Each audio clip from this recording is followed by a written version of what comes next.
Hi, this is the Junior Pod. This conversation was made possible by Middy's coffee shop on Josiah Tongogara Street. I met with the mayor, a man of faith, a leader in our community, and a family man. This was our conversation.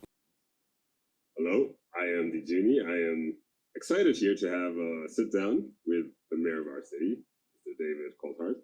And he's here today. We're just going to have a conversation and get to know a little bit more about him and his thoughts on leadership, as well as his life story, and get some good ideas going today. Welcome. Thank you, Thank you. Junior. So, how are you doing? Doing well, thank you. It's good to be with you. It's good to be with you as well. Let's start from the early days. You were born in Guerrero. Tell us what your upcoming was like, and we'll kind of see how that leads to the man we have in front of us today. So, I was born in Guerrero in the Midlands a long time ago, 1957. I'm an only child, so I don't come from a large family. My father was Scottish, my mother was South African, Scottish banker married to a South African nurse. I came to this city when my father was transferred in 1961, and I've lived in the city my entire life, save for a period when I went to study law in Cape Town. So I love this city with a passion. I realize it's huge potential, and it's quite fun having been elected as mayor, because I'm now in the sort of twilight of my life, but being given an opportunity to try and express myself a bit through the city. Mm-hmm, mm-hmm. Would you consider your childhood to be very warm, and how would you describe your childhood? I consider myself exceptionally privileged. Exceptionally privileged. Exceptionally privileged. I lived in a secure marriage. I had a doting mother, probably too doting for my own good. And I had a father with a fearsome intellect. My mother as well, a very bright woman. But also they were both people of great integrity. And they gave me very good life lessons. My father, for example, opposed the Unilateral Declaration of Independence by Ian Smith. And so from an early age, I was taught to respect all people. And that was particularly important in the context of white minority rule and everything that was associated with Rhodesia. And so although I grew up as a very privileged white in this country, I was always taught to respect all people, to judge them by the content of their characters rather than by the color of their skin. And to that extent, my parents gave me a fairly wide idea of the realities of living in a modern world. And your relationship with your parents, it seems to have nurtured and inspired your views. I wanted to talk to you about when you went to university in Cape Town. You were part of the Zimbabwean Society at a time when that was not popular. You didn't have to do that. And you can talk a little bit more about it. But I was reading your story, and it seems like leadership at a time when it didn't have to be done.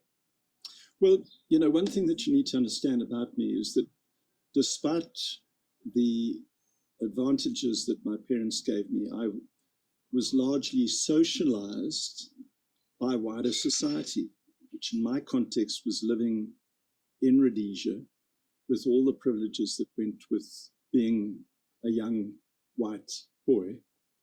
And despite what my parents had taught me, inevitably, much of the negative influences of the white minority government of Ian Smith influenced me. And so, as you've seen in my book, despite the pleas of my parents, as I was about to turn 18, that I should leave the country and not be conscripted, I ignored that advice and was conscripted, and in essence went into this dreadful war, which was primarily designed to maintain white minority rule.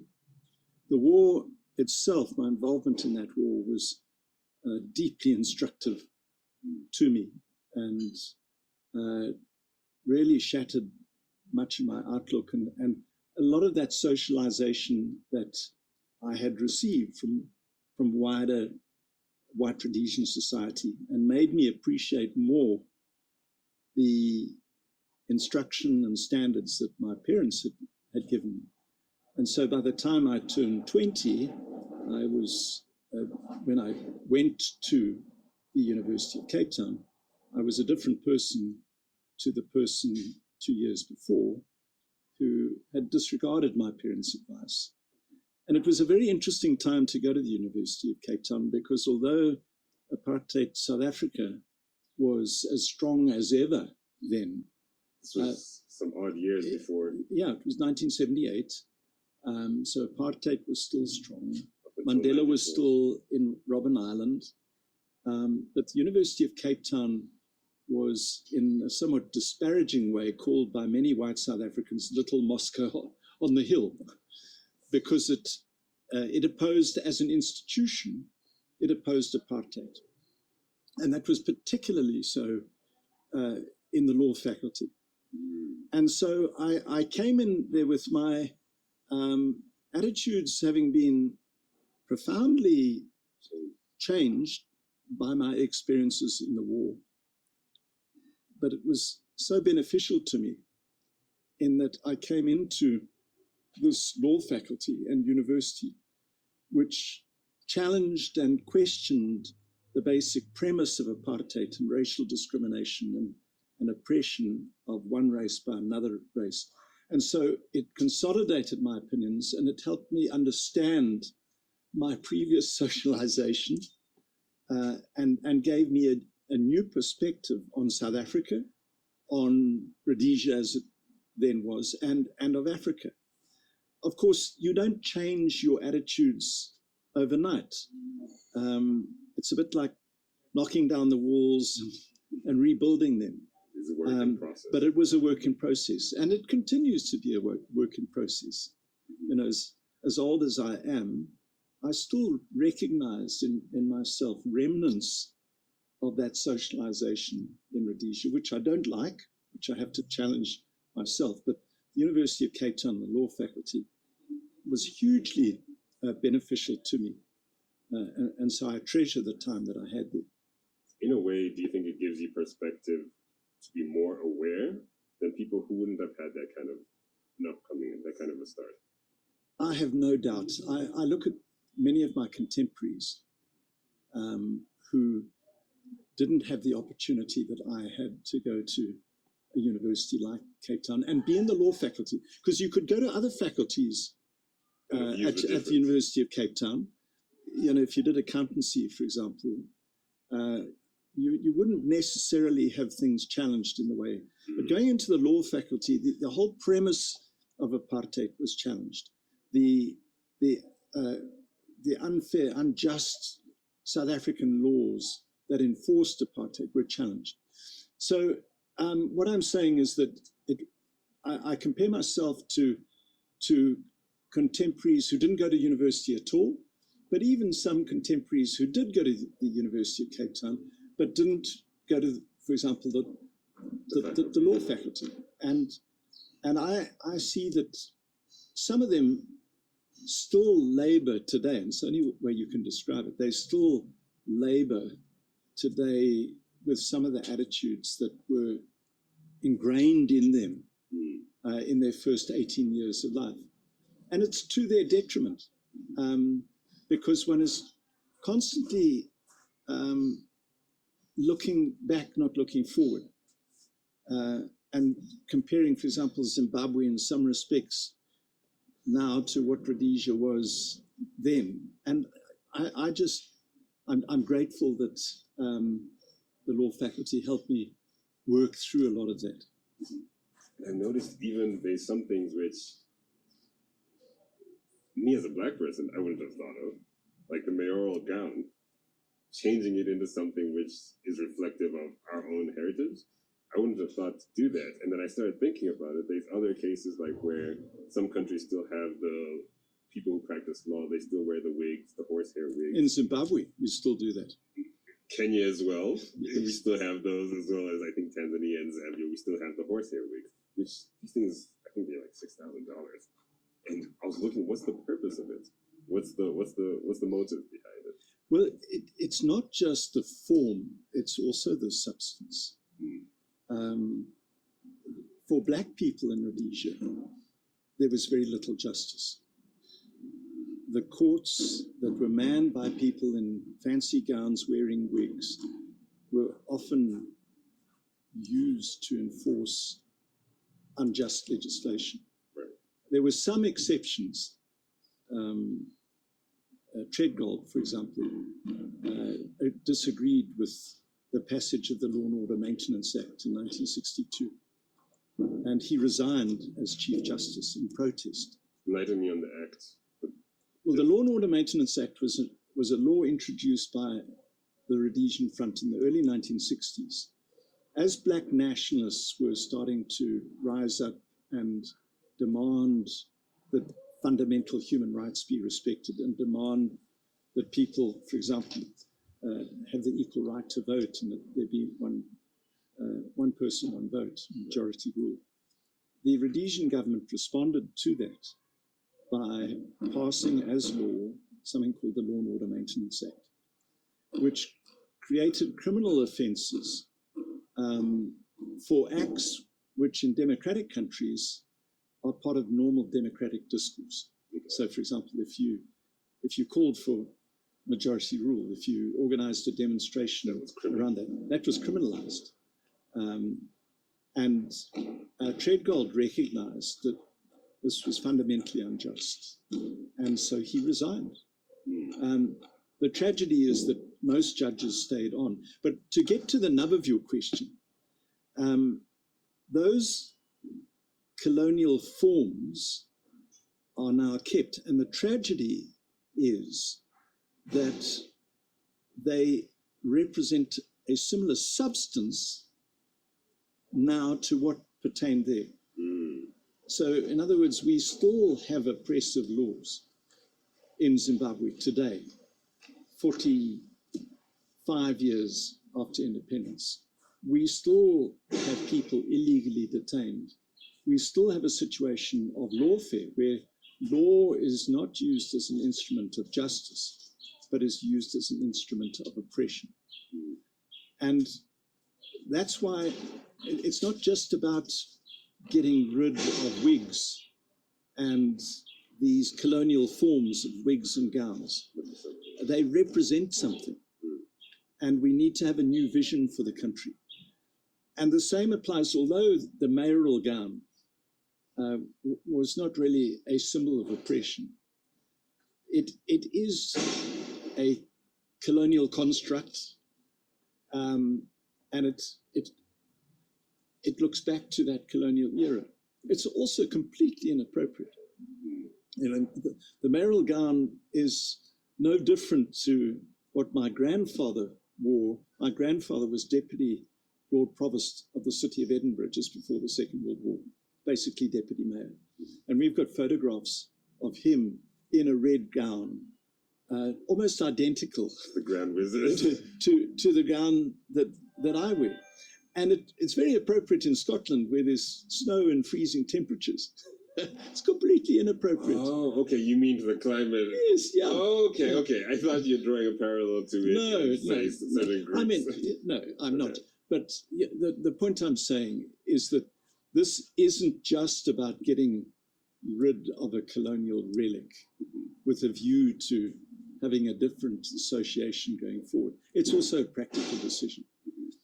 It's a practical decision to have something more appropriate to our climate. And critically, I'm not sure if you're aware that we intend using some of the traditional designs of the women in the Matopus to incorporate them. And that is designed to assist them as we promote Ndebele art and culture, not just in Zimbabwe, but internationally. And of course, a mayoral gown gets seen, and if, as I hope it will be, it's stunning and it attracts attention, then it's going to be a good marketing tool for these women. You're going to have additional effects for down the road. Absolutely. Yeah. You were the minister as well of education, but there was also the sports, arts, and a lot entailed in that. What do you think of Bulawayo and its place as a center of art? Well, one of the things I keep harping on about as we seek to reimagine this city, it's going to be very difficult, and to reimagine its economy. It's very difficult to recreate it in the form it was in the 1960s and 1970s. This was primarily an industrial city. We had heavy industry, we had textiles. Many of those type of industries have been completely undone simply because of the economies of scale that China is able to deliver. Right. So we have to reimagine the economy of the city. And in my mind, one of the critical ways of doing that is through tourism. And to get to the nub of your question, a critical component in promoting tourism of this city and its environs is the rich history, traditions, art and culture, primarily of the Ndebele people, but of course of other ethnic and racial groups that come from here. But as I look at the history, going back to 1839 with King Mzilikazi coming here, taken over by King Lobengula, there's such deep, interesting history and such wonderful art and culture, exemplified in these women. I don't know if you've been out to Golati and Kumalo communal lands in the Matopus. I haven't got a chance. But, you know, the way I keep saying is I ride a mountain bike, and I ride out in Matopus frequently. And I've been deeply privileged to go to ride in these communal areas and come across these, they're simply magnificent houses that are painted by women on an annual basis. But it hasn't been promoted, hasn't been marketed. And yet it's wondrous, literally. I mean, it is world-class art and unbelievably attractive. And so I see the promotion of that art, and it's reflected in other forms, not just painting of houses. It's reflected in the decoration of pots, and now they're moving into fashion. And of course, aside from the Matopus women, we've got places like Mzilikazi, art and craft. We have the entire music world of the city. So we have an amazing opportunity, because there is such a rich and varied culture, such rich and varied art forms in the city. And as we know from the experience of other parts of the world, there are other cities that are relatively bland when it comes to geography, Yes. right? But they have an amazing art and culture segment. And that is what attracts people to come and visit. And that in turn brings tourists and ultimately business, because people want to come and invest in a place which is viewed as vibrant and fun. And we have both. We have a great environment as well. Exactly, and that's my point. You know, this is a beautiful city. It's a well laid out city. It's got a great climate. Doesn't get too hot. Doesn't get too cold. You've got the Matopus, 30 minutes south of here. You know, it really is a magnificent city. And so when you blend that with the rich history, the art and culture, you've got an amazing product to sell internationally. I spent a lot of time in Lincoln, Nebraska, and they had lots of beautiful corn just for miles and miles around the city. Exactly. But I did enjoy my time there. Yeah. So let's talk a little bit about leadership and how it blends between your personal life and I have you at a disadvantage because you're obviously a public figure. So I know an interesting story about you. It says that at a time when the newspapers were writing to say that your family had fled the country, your wife took your child and went to the papers. Like, this was just right after he was born. Yeah. She showed that I'm not running, I'm not going anywhere, I'm standing here. Yeah. And it says something about her character. Oh, yeah. So how do you deal with choosing to surround yourself with people in your personal life as well as in your leadership aspects as a public figure and a professional? So, I mean, fundamentally, I have an amazing wife. It sounds like it. That was a great story. She is feisty, but if you meet her, and I'm biased, of course, I've been married to her for 42 years, and she has been a rock in our family. So she provides backbone to me and to the family. I would never have been able to get involved without her. Not just her willingness to allow me to do it, but also her backbone. And that is just one story. She, way back in 1989, on a Sunday morning, police came to detain me on utterly spurious charges. So we invited the police men in, and my wife offered them tea and scones. And she did so genuinely. So she can disarm people because she's not an aggressive person. So talking about leadership, a critical thing for any person, male or female, is the quality of your spouse. Because your spouse can either assist you or pull you down. And so she's critical. And let me say one other thing about her. She takes no prisoners, not just with third parties, with me. If I say something silly or do something silly, she's the first one to tackle me. And I sometimes don't like it, but over the years you appreciate it because actually she helps nip something in the bud. And I'm very fortunate now that we have 4 children. We have 3 in-laws as well, two daughters, son. And they are similar to her. They will tell me if I've been silly or if I've made a comment that, for example, your generation might not appreciate that I think is okay for my generation. And that enhances my ability to lead because I have constructive criticism. And you've asked about leadership, and a key component of a decent leader is to listen to constructive criticism, because none of us are perfect. And I'm far from perfect. To listen to that constructive criticism, to analyze it, and if one feels that it is correct, then to do something about that.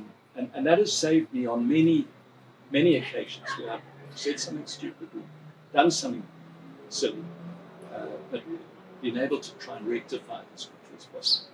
And that is particularly so in the modern day of social media, where you can do a tweet, you can post something on Facebook, send off an email, and the danger with that, as opposed to writing as we used to in the old days, longhand, you had to reflect on what you said, whereas now you just press send, and the first draft is gone, and it's gone, and once it's in electronic format. Sorry, can I please change budget?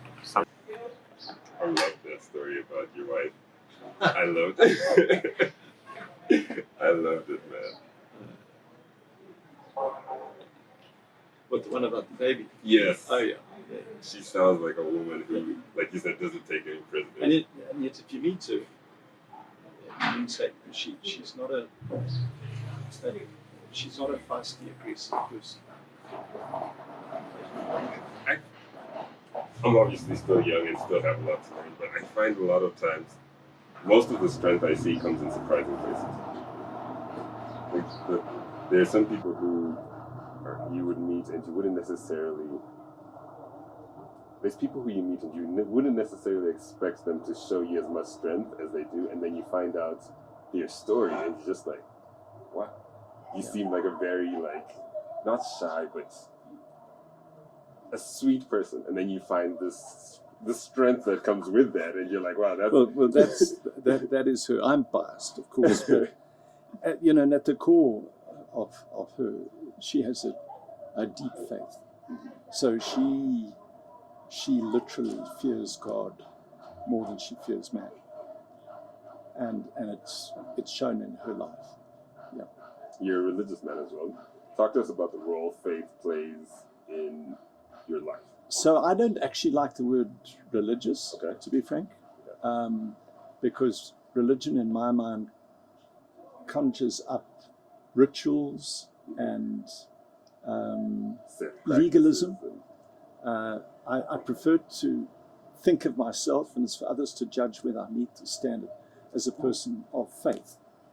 You prefer others to judge you than for you to stand as a person of faith? No, I'd rather, my hope is that people will see me as a man of faith rather than as a religious person. Okay.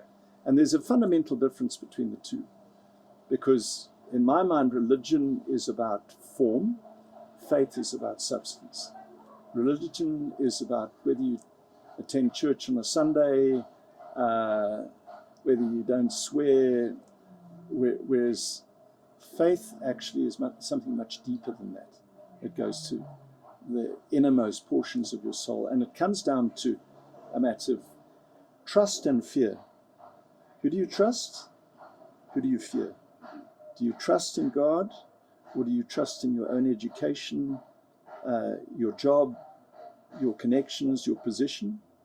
And who do you fear? Do you fear God, or do you fear man? And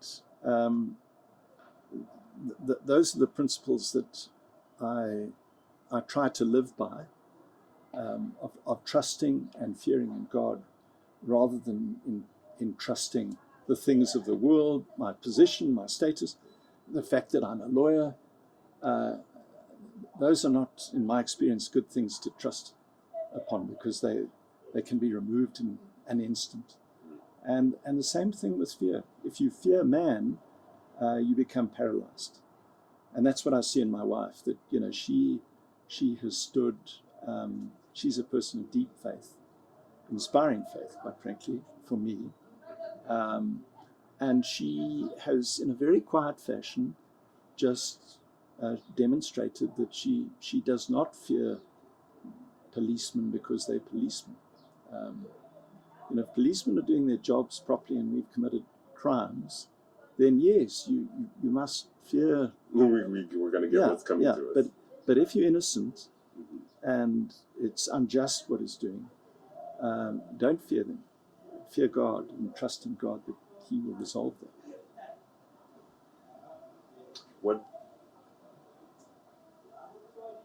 It's important not to fear them if you haven't done anything wrong. But there is still the element of, if I'm not confident in my ability to stand up to it, there is going to be that element of uncertainty in me. How do I deal with that, and how do I work my way up to a point where I trust the system to not get me into sticky situations when I haven't done anything? I understand that, and it's all very well for me as a 67-year-old to say trust and fear God rather than police people. It's, policemen and women. It's a lot harder for a younger person who doesn't have the benefit of a longer life. And when I look back at myself as a young person, I definitely feared more than I do now. And so I don't want to be glib. You've asked about leadership.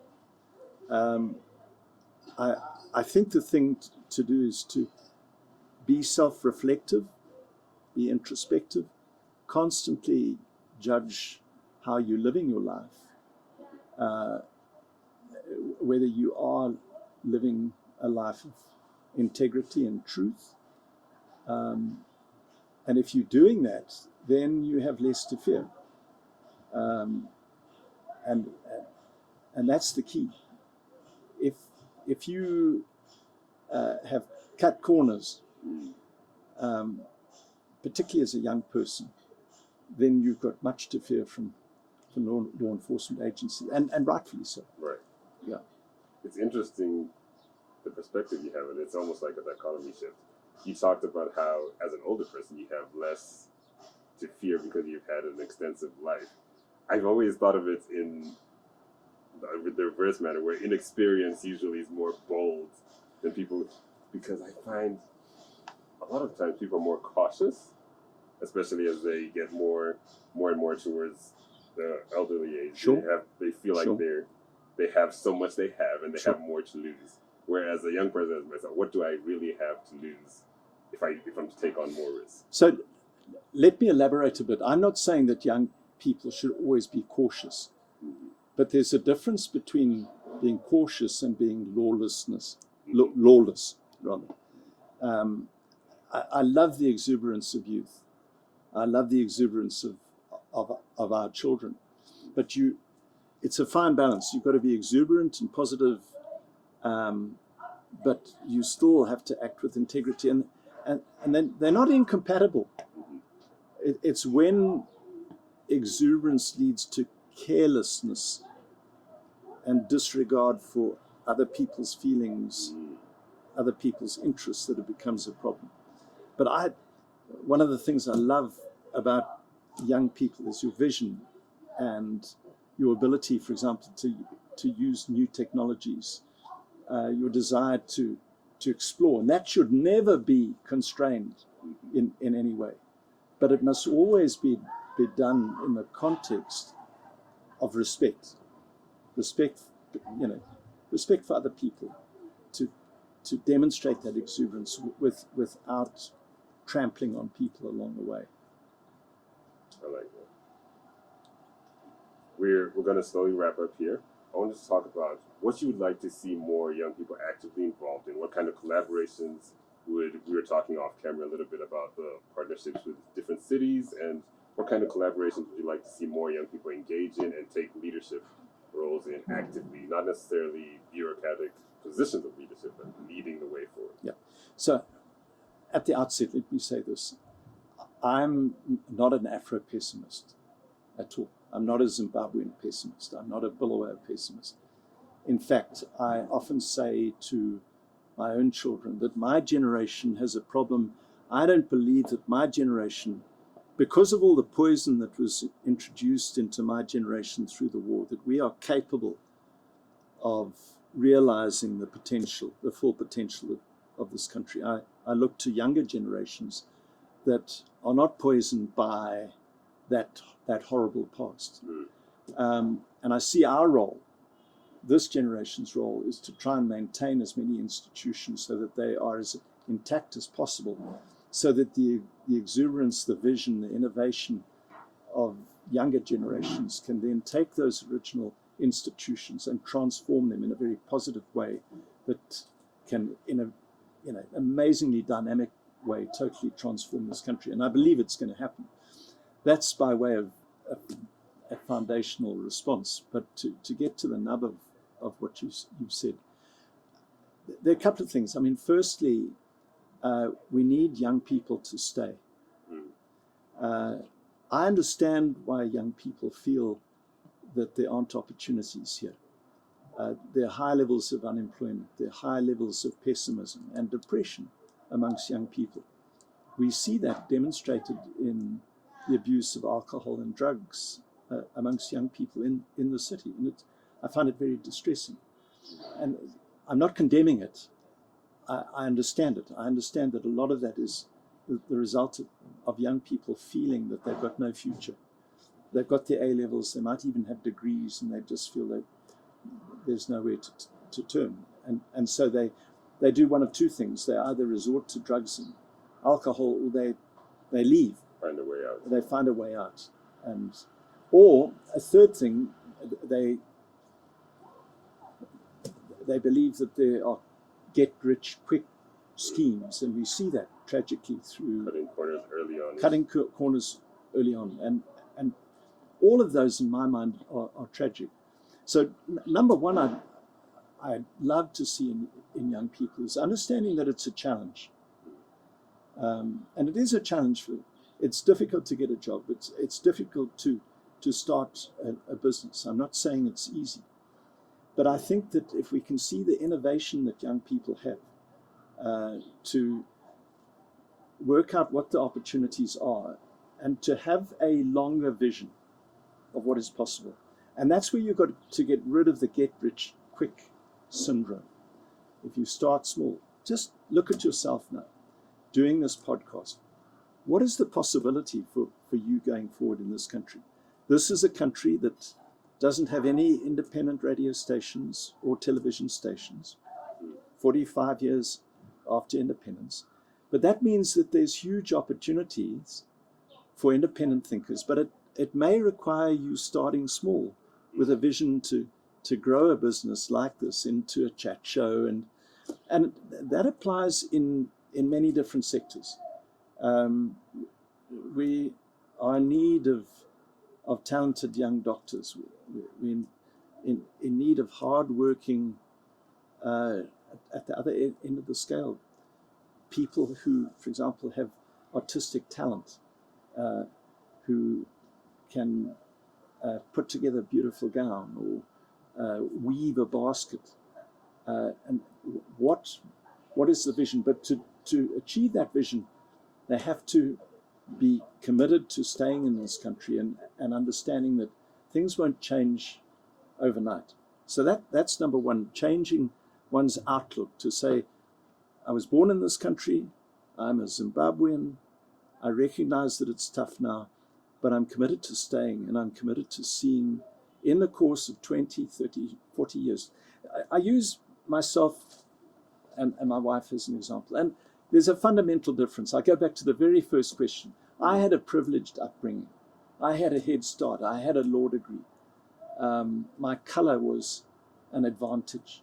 So I don't seek to equate. But in 1983, our parents had left the country.